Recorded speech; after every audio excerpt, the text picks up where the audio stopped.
Good morning friends, आपका GLCIS में स्वागत है। हम लोगों की ज्योग्राफी की सीरीज़ चल रही है और अभी तक हम लोग पिछली क्लास में पढ़े थे जियोमॉर्फिक प्रोसेसेस पढ़े थे, जिसमें हमारा जियोमॉर्फिक प्रोसेसेस पढ़े थे। मैं छोटा सा रिकैप दे देता हूँ पिछली क्लास का। जियोमॉर्फिक प्रोसेसेस, ठीक है, जो भी अर्थ पे लैंडफॉर्म्स हैं वो किससे बने हैं, तो वो इन प्रोसेसेस के थ्रू बने हैं। ये दो प्रकार के होते हैं, एंडोजेनेटिक और एक्सोजेनेटिक। एक्सोजेनेटिक में हमने तीन प्रकार पढ़े थे, वेदरिंग पढ़ा था, इरोजन पढ़ा था और मास वेस्टिंग पढ़ा था, मास वेस्टिंग, ठीक है। और उसी तरह हमने एंडोजेनेटिक में दो प्रकार के पढ़े थे, स्लो मूवमेंट पढ़ा था, स्लो मूवमेंट जिसको हम क्या बोलते हैं, डायस्ट्रॉफिज्म भी बोलते हैं, डायस्ट्रॉफिज्म और रैपिड मूवमेंट, रैपिड या सडन मूवमेंट, ठीक है। तो हमने रैपिड सडन मूवमेंट में एग्जांपल क्या देखा था, अर्थक्वेक और वोल्केनो का एग्जांपल देखा था, ठीक है। उसी तरह जो स्लो मूवमेंट है, डायस्ट्रॉफिज्म है, उसमें दो मूवमेंट देखे थे, एक ओरोजेनिक देखा था और एक आपका एपिरोजेनिक देखा था, ठीक है। ओरोजेनिक में भी हमने दो प्रकार के देखे थे। ओरोजेनिक मतलब कि ओरो मतलब माउंटेन बिल्डिंग, तो माउंटेन बिल्डिंग जो प्रोसेसेस होती है माउंटेन बिल्डिंग, उसमें भी हमने दो प्रकार के देखे थे। कौन कौन से देखे थे, तो फोल्डिंग देखा था हमने कि अगर कंप्रेशन लगता है, फोल्डिंग ड्यू टू कंप्रेशन, ठीक है, कंप्रेशन फोर्स लगेगा तो फोल्डिंग होगा। और फॉल्टिंग मतलब, तो फॉल्टिंग किससे होगा, या तो टेंसाइल स्ट्रेस से होगा, टेंसाइल स्ट्रेस, और इसका एक स्पेशल केस भी होता है जिसमें एक्सट्रीम कंप्रेशन अगर आप करोगे तो वो टूट जाएगा, वो जो ऐसे मुड़ता जाएगा और ये टूट जाएगा, जो टूटेगा उस पोर्शन को हम क्या बोलेंगे, फॉल्टिंग प्रोसेस बोलेंगे। एक्सट्रीम कंप्रेशन से भी आपका फॉल्टिंग हो जाता है, ठीक है। लेकिन प्रीडोमिनेंटली किससे होता है, टेंसाइल स्ट्रेस से होता है। उसी तरह फोल्डिंग में प्रीडोमिनेंटली कौन सा फोर्स काम करता है, तो कंप्रेसिव फोर्स काम करता है, ठीक है। अब हमारा जो टॉपिक है, आज का टॉपिक है, वो है अर्थक्वेक। अर्थक्वेक के पहले जो हमारा कल का एक छोटा सा टॉपिक बाकी है, एपिरोजेनिक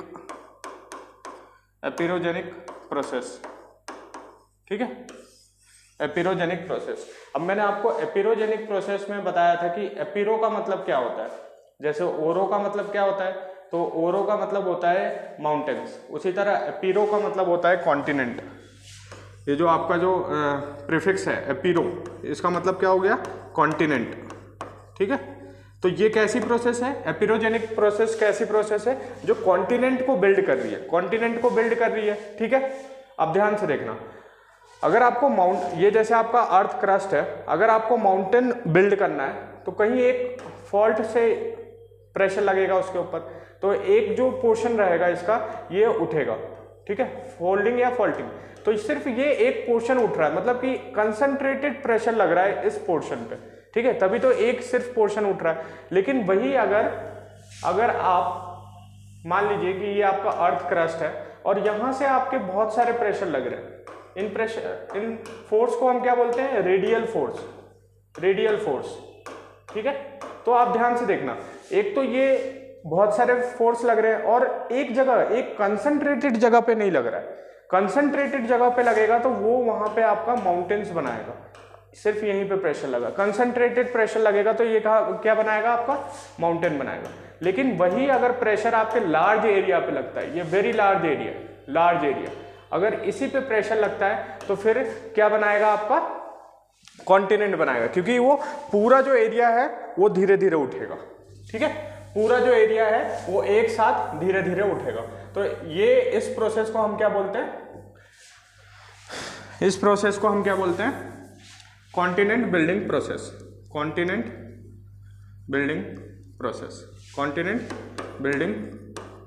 प्रोसेस, ठीक है।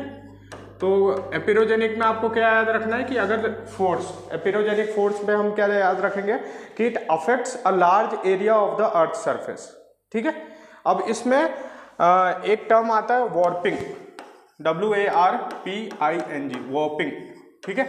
वार्पिंग का मतलब क्या होता है, slow deformation of the earth crust, slow deformation of the earth's crust. ठीक है, धीरे धीरे जो आपका अर्थ क्रस्ट डिफॉर्मेशन होता है उसको हम क्या बोलते हैं, वॉर्पिंग प्रोसेस बोलते हैं। ठीक है, ये दो प्रकार के हो सकते हैं, या तो अप वॉर्पिंग हो सकता है या फिर आपका डाउन वॉर्पिंग हो सकता है। तो वॉर्पिंग क्या हो गया आपका कि slow deformation of the earth surface, slow deformation of a very large area is called warping. और वॉर्पिंग दो प्रकार के हो सकते हैं, अप वॉर्पिंग और डाउन वॉर्पिंग। ठीक है, ये क्या होते हैं हम इसको देख लेते हैं। तो अप वॉर्पिंग में क्या होगा कि जैसे ये मान लीजिए very large surface area of the अर्थ है। ठीक है, तो इसका जो नॉर्मल पोजीशन है, ये मान लीजिए ये नॉर्मल पोजीशन है। ठीक है, तो अप वॉर्पिंग में क्या होगा, अप वॉर्पिंग में क्या होगा कि ये जो नॉर्मल पोजीशन है ये हल्का सा उठ जाएगा ये, और वो एरिया बहुत बड़ा है। ठीक है, तो ये एरिया क्या है, अगर आप देखोगे तो ये उठ रहा है एरिया, ये वाला जो पोर्शन है ये आपका उठा हुआ पोर्शन है, ये वाला पोर्शन। तो इसको हम क्या बोलेंगे, अप वॉर्पिंग बोलेंगे। उसी तरह डाउन वॉर्पिंग में क्या हो गया कि जैसे ये आपका नॉर्मल पोजीशन है। ठीक है, नॉर्मल पोजीशन है, तो इस नॉर्मल पोजीशन से जो है ये आपका नीचे धंस जाएगी जमीन जो है, वो एक साथ बहुत बड़ा एरिया एक साथ धीरे धीरे नीचे चले जाएगा। तो इसको हम क्या बोलेंगे, डाउन वॉर्पिंग। नीचे की तरफ जा रहा है इसलिए डाउन वॉर्पिंग। स्लो वॉर्पिंग का मतलब मैंने भी बताया, slow deformation of the very large surface area of the अर्थ। ठीक है, तो ये आपका अप वॉर्पिंग और डाउन वॉर्पिंग हो गया। ठीक है, तो ये यहाँ पर आपका जियोमॉर्फिक प्रोसेसेस जो था हमने चालू किया था वो पूरा कंप्लीट होता है। अब जियोमॉर्फिक प्रोसेसेस का जो एक बोल सकते हैं कि एक इम्पॉर्टेंट मैनिफेस्टेशन कि जियोमॉर्फिक प्रोसेसेस हमको दिखता कैसे है कि अर्थ में कुछ ऐसी प्रोसेसेस काम कर रही है, उसका एक मैनिफेस्टेशन आता है आपका अर्थक्वेक्स में। ठीक है, अगर अर्थक्वेक की डेफिनेशन देखा जाए तो earthquake is nothing but shaking of the earth. Earthquake is shaking of the earth. Earthquake क्या होता है, अगर अर्थ का जो क्रस्ट है अगर वो हिल रहा है किसी भी कारण। ठीक है, हम देखेंगे उसमें टाइप्स देखेंगे अर्थक्वेक के कितने टाइप्स होते हैं, तो उसमें हम देखेंगे कि किस कारण अर्थक्वेक का जो अर्थ सरफेस है वो हिल सकता है। लेकिन अभी के लिए आप सिर्फ इतना ध्यान रखें कि earthquake, what is earthquake, earthquake is shaking of the अर्थ। ठीक है, अब ध्यान से देखिएगा, अपन लोगों ने पढ़ा था बाउंड्री इंटरेक्शन। बाउंड्री इंटरेक्शन, ठीक है, बाउंड्री इंटरेक्शन क्या था कि एक लिथोस्फेरिक प्लेट थी, दूसरी लिथोस्फेरिक प्लेट थी, इसके बीच में फॉल्ट था। या तो ये डाइवर्जेंट हो सकता है या कन्वर्जेंट हो सकता है या ऊपर नीचे जिसको हम बोलते हैं ट्रांसफॉर्म हो सकता है। ठीक है, तो जब ये आपका क्या था, ये क्रस्ट था और इसके ऊपर जो लेयर है ये आपकी और भी लेयर है, रॉक्स की लेयर है, इसके ऊपर बहुत सारी रॉक्स की लेयर्स हो सकती हैं। ठीक है, ये आपका क्रस्ट है और ये नीचे वाला जो है आपका वो अपर मोस्ट मेंटल है। ठीक है, अपर मोस्ट मेंटल है और इसके ऊपर वाला भी एक कोई लेयर होगा, सॉइल की लेयर होगी। ठीक है, तो ये बहुत सारी लेयर है। अब ध्यान से देखिएगा,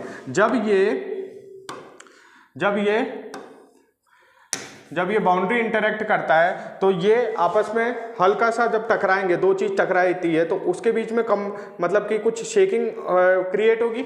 जब दो प्लेट्स आपस में टकराएंगे तो उसके बीच में क्या होगा, शेकिंग क्रिएट होगा। और ये शेकिंग की वजह से जो इसके ऊपर वाला जो पोर्शन है, ये जो ऊपर वाला पोर्शन है ये भी हिलेगा, ये भी शेक करेगा।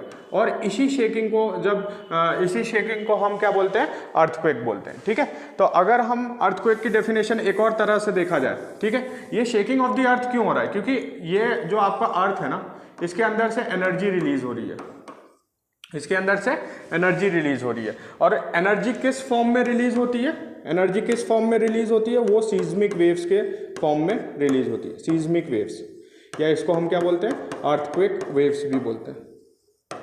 ठीक है, तो मैं फिर से समझा देता हूँ। मान लीजिए ये आपका एक लिथोस्फेरिक प्लेट है, प्लेट 1 प्लेट 2।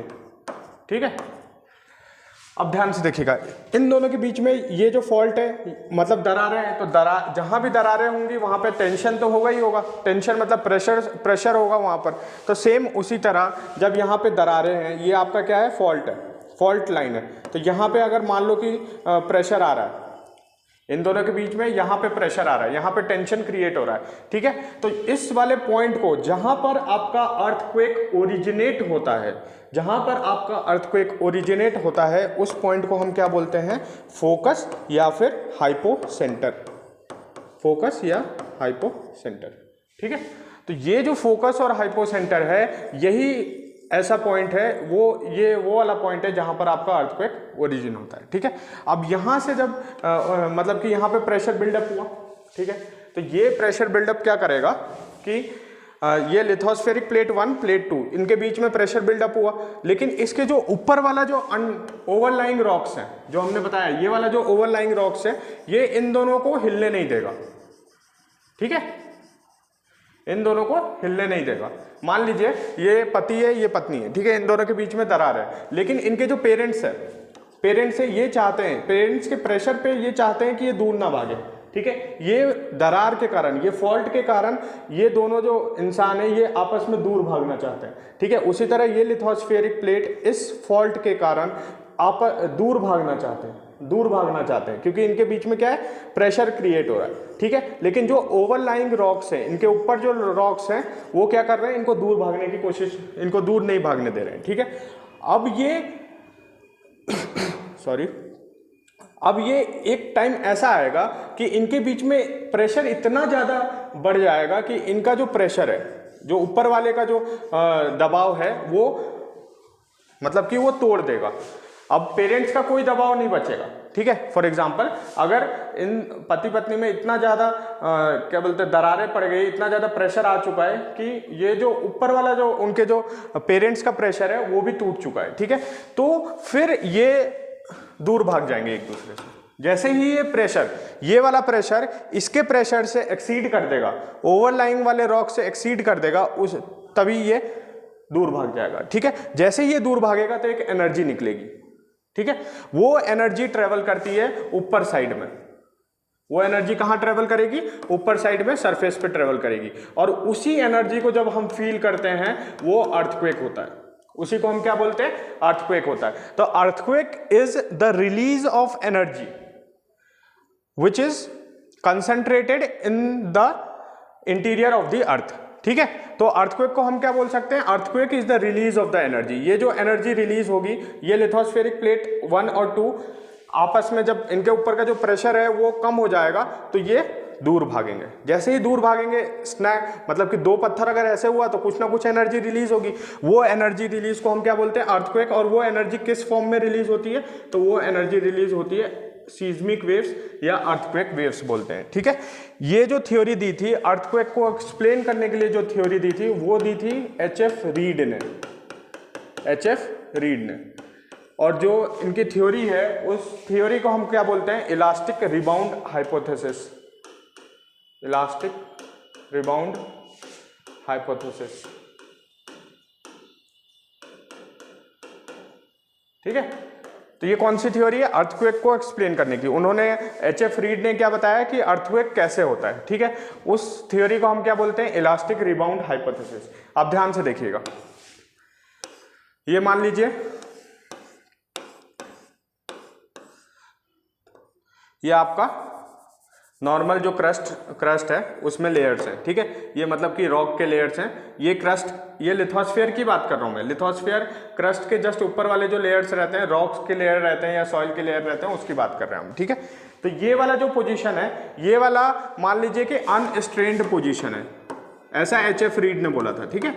अनस्ट्रेन्ड मतलब कि इनके बीच में अभी कोई प्रेशर नहीं आया, ठीक है, अनस्ट्रेन्ड पोजीशन है। तो ये आपका क्या हो गया, ये जो बीच में लाइन है ये आपकी क्या है, फॉल्ट है, और इसके आसपास क्या है, आपका रॉक्स है, ठीक है। अब ध्यान से देखिएगा, अनस्ट्रेन्ड पोजीशन है ये वाली। अनस्ट्रेन्ड पोजीशन का मतलब क्या हुआ कि इनके बीच में अभी कोई प्रेशर नहीं आया, ठीक है। अब जैसे ही इनके बीच में कोई प्रेशर आएगा, जैसे ही इनके बीच में कोई प्रेशर आएगा तो ये एकदम से तो टूट नहीं जाएंगे ना। अगर किन्हीं दो इंसानों के बीच में प्रेशर आता है तो वो उसको कभी हैंडल करने की कोशिश करते हैं, ठीक है, कि चलो ठीक है हम अपने लेवल पे हैंडल कर लेते हैं, क्या पता चीज़ें ठीक हो जाए। तो ये वो वाला कंडीशन है कि इनके बीच में प्रेशर आया तो इन लोगों ने अपने आप को एडजस्ट करने की कोशिश करी, लेकिन प्रेशर तो अभी भी है, प्रेशर तो अभी भी है, लेकिन इन लोगों ने एडजस्ट करने की कोशिश करी। तो रॉक्स अपने आप को कैसे एडजस्ट करेंगे कि अगर उनके ऊपर प्रेशर लग रहा है तो वो अपने आप को थोड़ा सा बेंड करने की कोशिश करेंगे, वो पूरी तरह टूटेंगे नहीं। ठीक है, समझ में आ रही है? तो ये वाली कौन सी पोजीशन होगी आपकी? स्ट्रेन्ड तनावपूर्ण स्थिति, तनाव वाली स्थिति जो है वो ये वाली है। ठीक है, वो अभी तक मतलब अपना पूरा जोर लगा रहे हैं रॉक कि हम इस तनाव वाली पोजीशन को भी झेल सकते हैं। ठीक है, लेकिन एक समय ऐसा आएगा कि प्रेशर इतना ज़्यादा बढ़ जाएगा, इनके बीच में जो फॉल्ट है, इनके बीच में दरारें इतनी ज़्यादा बढ़ जाएगी कि ये आपस में फिर दूर हो जाएंगे, ये आपस में दूर हो जाएगा। तो ये तो आपकी फॉल्ट है, इसी के अलाउंग आपका सब कुछ होगा ना। बाउंड्री इंटरेक्शन में अपन ने पढ़ा था कि इसी के अलाउंग सब कुछ होगा। तो जब एकदम से प्रेशर बहुत ज़्यादा बढ़ जाएगा, जब धीरे धीरे प्रेशर बहुत ज़्यादा बढ़ जाएगा, तो इसकी पोजीशन कैसी हो जाएगी आपकी?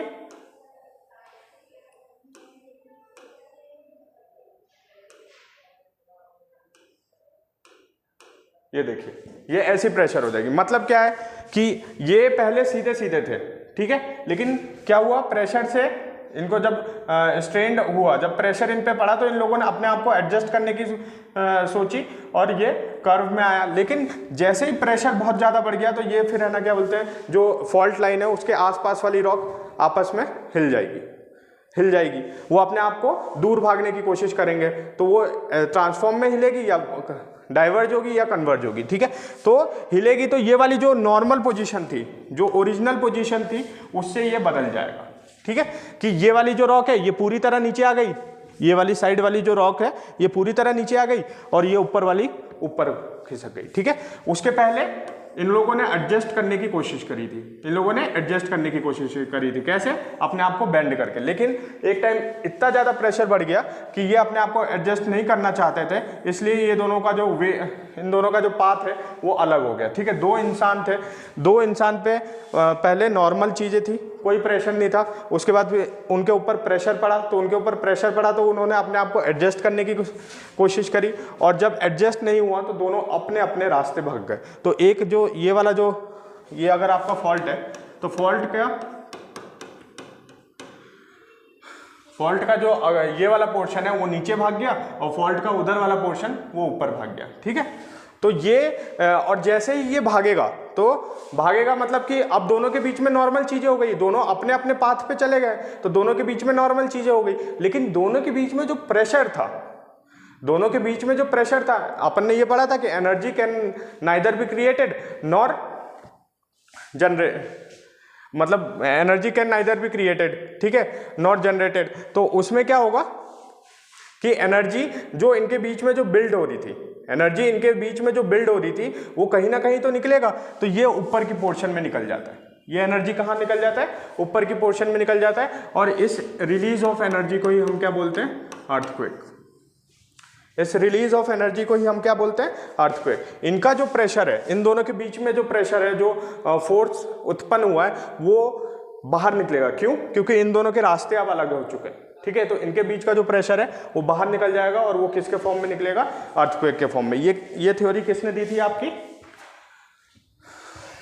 H.F. रीड ने, जिस थ्योरी का नाम है इलास्टिक रिबाउंड हाइपोथेसिस।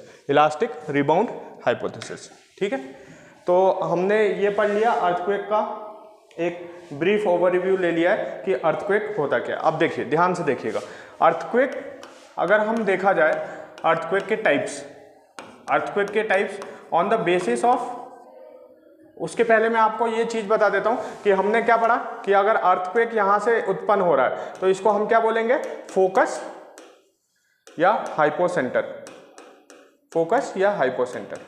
ठीक है, अब ये जो फोकस है ये तो विद इन दी अर्थ है ना, विद इन दी अर्थ। ठीक है, लेकिन जब हम देखेंगे कि अर्थ सरफेस पे इसका मैनिफेस्टेशन, फोकस का मैनिफेस्टेशन, जिसको हम क्या बोलेंगे?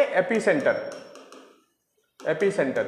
ये जो डिस्टेंस है ये मिनिमम डिस्टेंस रहता है। तो फोकस और एपिसेंटर में क्या रहता है? मिनिमम डिस्टेंस रहता है, ये मिनिमम डिस्टेंस है।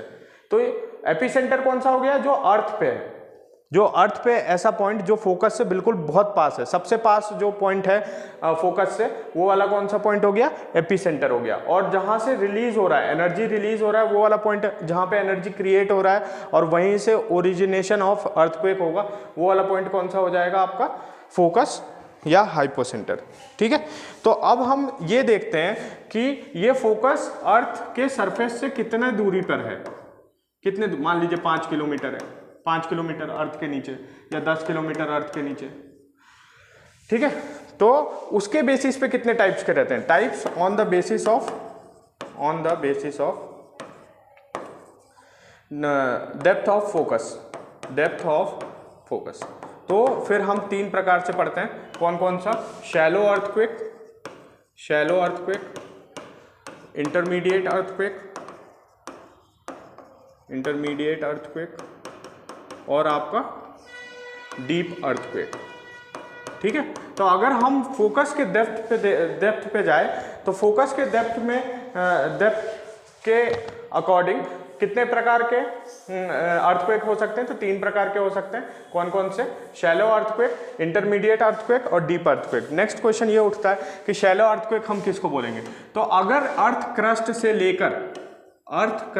लेकर 70 किलोमीटर अप टू 70 किलोमीटर अगर नीचे, मतलब क्या हुआ? अगर ये आपका अर्थ क्रस्ट है तो यहां से लेके 70 किलोमीटर डाउन तक अगर कोई अर्थक्वेक होता है, अगर किसी का फोकस यहाँ इनके बीच में रहता है तो उसको हम क्या बोलेंगे?